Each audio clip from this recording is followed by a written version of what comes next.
Hey guys, welcome back to Shadow Creek Ranch, episode 6. So, as you can see behind me, a lot has happened since the last video I posted.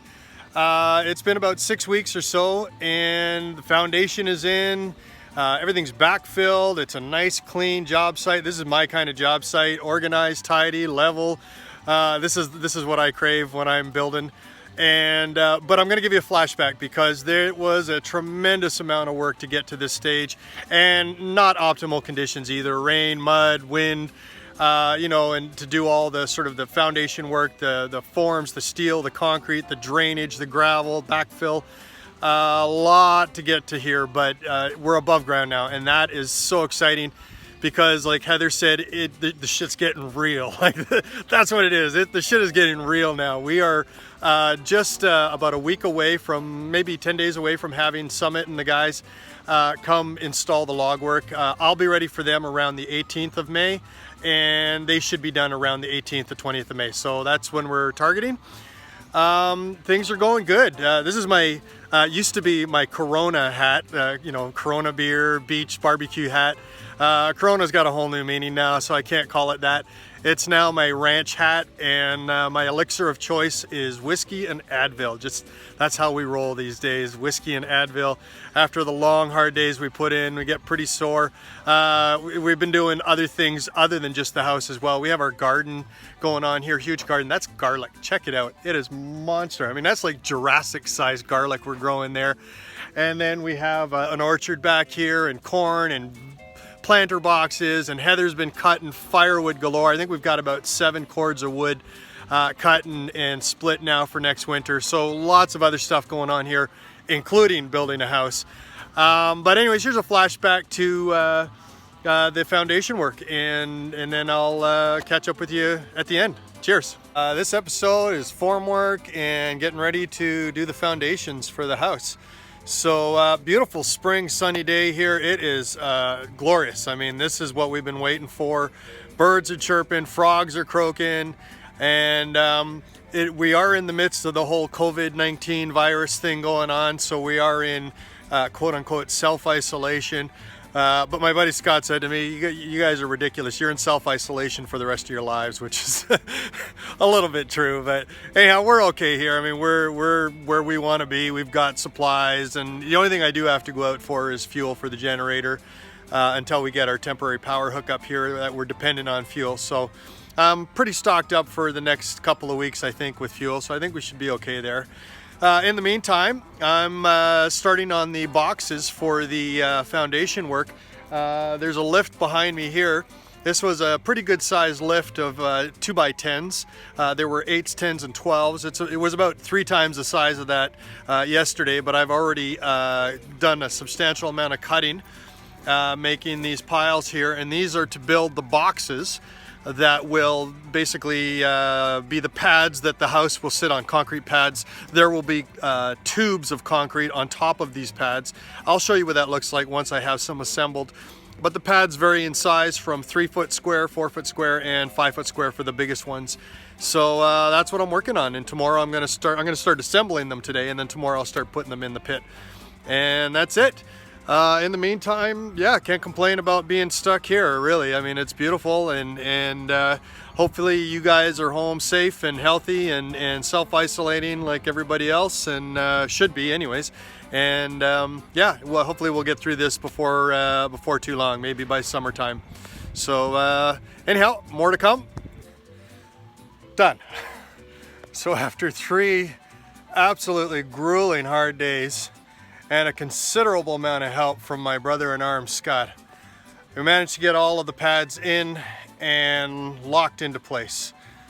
Man, I haven't done shit like this since I was in my 20s in terms of form work. It has been real hard driving stakes in, because this is hard pan. I mean, hard pan, if you're not familiar, is basically compressed clay. And I don't know how many stakes, maybe 200 stakes.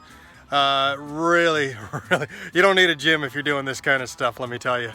And the pads, oh my God, some of them are huge. I mean, there's, like I said, there's 43 of them, but that's including these smaller ones, which are for the wraparound porch, and the same size for the back deck. The house ones are all 4 feet by 4 feet here, and then there's 6 over here that are 5 feet square. Big, huge ones, and they're for point loads, where some very large tree logs are going to basically stand vertical over those points. So yeah, and then there's still a lot of steel to go in these. The concrete guy that we talked to said when he heard about how much steel was going in these, he joked and said, well, you don't need concrete.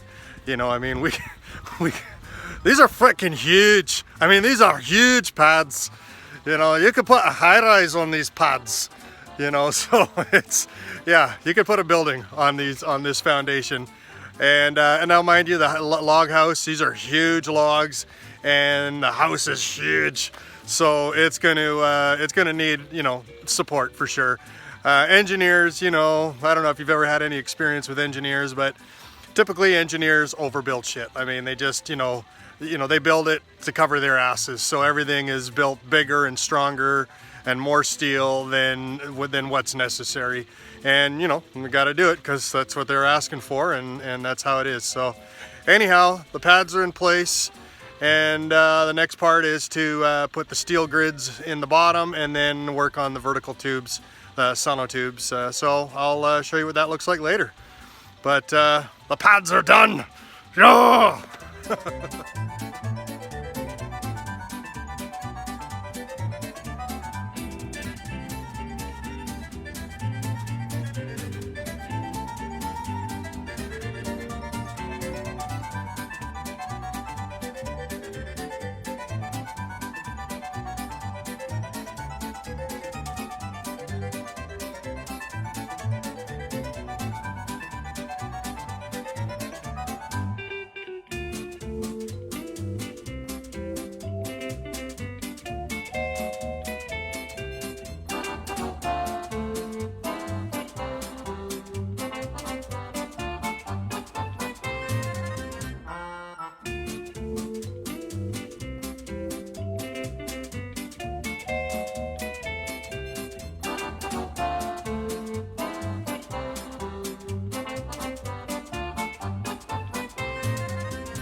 So, it's been about 2 weeks since I posted the last clip when the boxes were installed.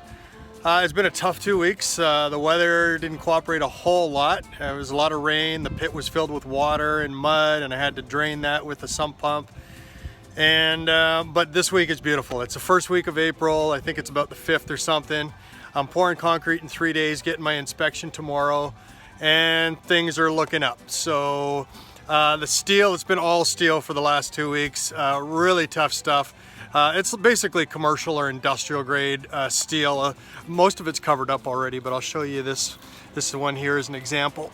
So that's called a cage, and it's there we go. That's called a cage, and it's 5/8 diameter rebar, 4 verticals with 6-inch basically ladders all the way up in a box. And then I even had to add more steel in the footing than what the engineer required, because there was nothing to sit the cage on. And when I put it down into place, you can't have it like just sort of floating there. It has to be attached to the bottom steel. And so I had to add a diagonal on corner to corner to give me something to attach to. So that was real tough, and a lot of extra steel. But anyhow, it's done. The sonotubes, as you can see, are going in. If you're not familiar with the sonotube, there we go. These are 10-inch. They come in 6, 8, 10, 12, I think all the way up to 24-inch for big industrial projects, commercial, like shopping malls and things. They're basically cardboard lined with wax. And as long as they don't get wet before we pour, they're super strong, and then you just peel off the cardboard later after the concrete sets. So that's it. Yeah, and there's 44, I thought it was 43, it's 44 pads in total. It looks like a parkade here. I decided to add an underground parking to the house. So, not really, just a lot of concrete. But yeah, it's coming along. Inspection tomorrow, as I said, so I just got to I don't have to have it 100% done tomorrow, but I got to have, sort of 75, 80% done, all the steel in, which it is, and then braced, and then so he can just have a look. And then I've got a couple extra days to get it buttoned up before the pour Thursday. weather's been great. This week looks great, so I'll be glad to get this done. It's very unrewarding, you know. It's not something you guys will see. It's not something anybody will ever see again. It's buried, but it's got to be done right, and it's got to be done strong and perfect and level and plumb and everything. Otherwise, it'll be a problem all the way up to the roof. But you know, this will be it, and then I can get on to framing the floor and drainage first and backfill and framing the floor and get ready for the log work. The log guys took a couple of weeks off because of the whole COVID-19 thing, but they started back today, so I'm anxious to go down you know, in a few days and see how much progress is being made.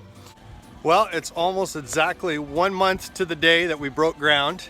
1 month yesterday we broke ground, and in that short month excavated, built all the forms, got all the steel in, and it's pour day, and it couldn't be any better. It was a little chilly this morning, about 2 degrees, but I think it's supposed to get up to 16 or 17 today, so not bad for April. And this is my buddy Scott. There we go. And it's been about, we were just figuring, it's been about 30 years since we poured concrete together. We used to build a lot of houses together back in the day, and he's been a huge help on this project. I mean, look at that. Look at all the bracing that had to be done for the sonotubes. You know, you have to be held firmly in place while you pour, and that's a lot of work. And you know, Scott helped me save at least a week off of the time, so that's for sure, at least. So yeah, thanks, buddy. And he's helping me pour today, so. Thanks for having me. Yeah, here we go. So, one more wave. Come say hi. We're gonna have a good time today. Are you the guy selling the banjo?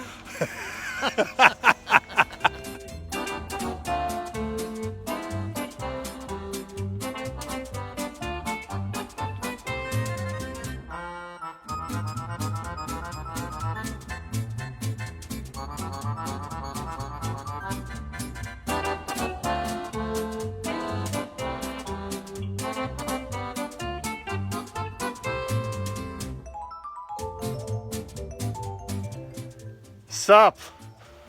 Yo yo. This is my 250 COVID get up. This is what you wear when you go out to the grocery store and to the bank now. It used to be you'd be arrested. Now this is like expected of you. What a changing world, a brave new world. What's up with that? Anyhow, this is where I am on the floor. It is huge, man. It's a lot of work. This is not quite done yet, but when it's done, it's 85 sheets of 3/4 inch plywood. That's a lot, man. That's like, I think they're about 80 or 90 pounds each, something like that. They're heavy, let me tell you, they're heavy. And it is exhausting doing that, but making great progress. The log work's coming next week, and then I'm gonna take a couple of days to chill in a lawn chair and have some cold beers and watch that being installed. So yeah, exciting times here, moving up in the world. Yo yo.